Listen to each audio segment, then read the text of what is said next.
Hello dear students, welcome to all at Meenakshi e-tutor. Dear student, our today's topic is problem solving method. प्यारे बच्चों, हर इंसान को समय समय पर जीवन में बहुत सारी समस्याओं का सामना करना पड़ता है जिनका सॉल्यूशन हमें किसी न किसी रूप में करना ही पड़ता है। लेकिन अगर हम किसी प्रॉब्लम का सॉल्यूशन नहीं कर पाते हैं तो वो प्रॉब्लम इतनी डिफिकल्ट हो जाती है कि वो एक चुनौती बन जाती है। धीरे धीरे हमारी लाइफ को, हमारी ग्रोथ सिस्टम को प्रभावित करती है। इसकी वजह से हम बीमार रहने लगते हैं।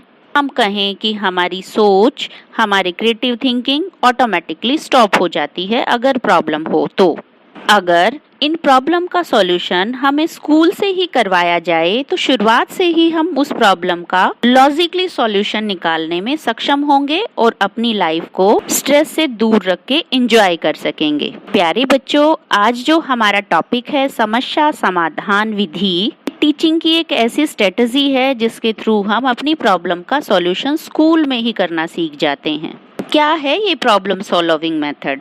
प्रॉब्लम सॉल्विंग मेथड एक ऐसा मेथड है जिसके थ्रू हम अपनी प्रॉब्लम का सॉल्यूशन करना सीखते हैं और इन सॉल्यूशन में हम अपनी बुद्धि का, अपनी योग्यताओं का प्रयोग करते हैं। समस्या समाधान विधि एक ऐसी शिक्षण की योजना है जिसमें किसी कठिनाई को हम महसूस करते हैं, फिर उसका समाधान निकालने के लिए प्लानिंग करते हैं और सिस्टमैटिक तरीके से प्रॉब्लम के कॉजेज को समझते हुए स्टेप बाय स्टेप हल निकालते हैं।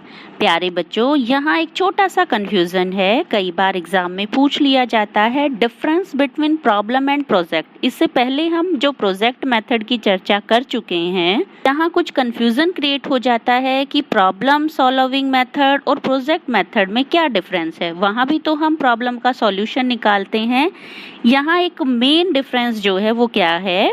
Project is more purposeful and constructive activity. It embraces both intellectual और physical problem, but problem solving method emphasizes in mental solution।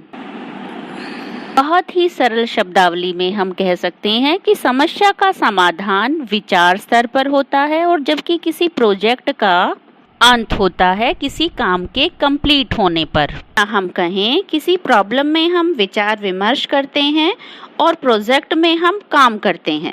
प्यारे बच्चों, किसी भी समस्या का समाधान तभी हो सकता है जब हम सिस्टमैटिक तरीके से उसको अरेंज करें, उसके कारणों को समझने की कोशिश करें। तो हमारा नेक्स्ट कंसेप्ट होगा step of problem solving method. इसका फर्स्ट स्टेप है रिकॉग्नाइजेशन ऑफ द प्रॉब्लम। सबसे पहले हम अपनी समस्या की पहचान करते हैं। समस्या की पहचान करने के लिए हम अपने सोशल एनवायरनमेंट को ऑब्जर्व करते हैं, जैसे बढ़ती हुई बेरोजगारी की समस्या। हमारा सेकंड स्टेप है डिलिमिटेशन ऑफ द प्रॉब्लम, अर्थात हम अपनी समस्या का एक क्राइटेरिया या उसके लिमिट निर्धारित करते हैं। जैसे हमने यहाँ एक एग्जाम्पल लिया है बेरोजगारी की समस्या। यहाँ लिमिट के तौर पे हम पर्टिकुलर एरिया ले सकते हैं, बच्चों का लेवल ले सकते हैं या फिर बच्चों का एज ग्रुप के अकॉर्डिंग उस प्रॉब्लम का सॉल्यूशन कर सकते हैं। थर्ड स्टेप है हमारा कलेक्शन ऑफ डाटा। इससे संबंधित हमें आंकड़े एकत्रित करने पड़ेंगे। देन हम क्या करेंगे? ऑर्गेनाइजेशन ऑफ डाटा, डाटा को सिस्टमैटिक तरीके से अरेंज करेंगे। Then formulation of tentative solution, फिर उस प्रॉब्लम जो है उसके सॉल्यूशन की तरफ चलते हैं, उसका टेंटेटिव सॉल्यूशन निकालने की कोशिश करते हैं कि क्या संभावित उसका हल हो सकता है।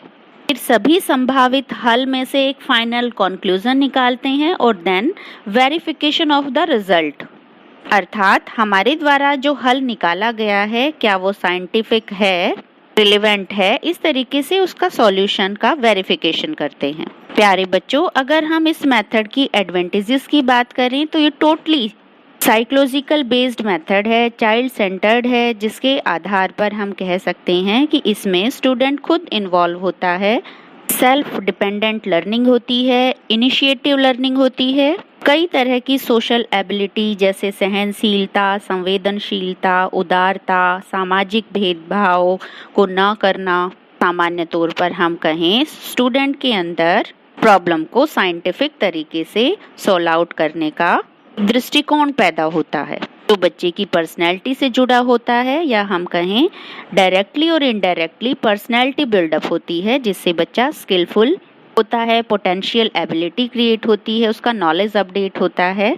इसके माध्यम से बच्चा जीवन में आई हुई समस्याओं का भी निर्णय लेने में सक्षम होता है। प्यारे बच्चों, मुझे उम्मीद है आप कंसेप्ट को आसानी से समझ चुके होंगे। अगर आप लगातार हमारे चैनल से जुड़ा रहना चाहते हैं तो प्लीज़ चैनल को सब्सक्राइब करें। Thank you.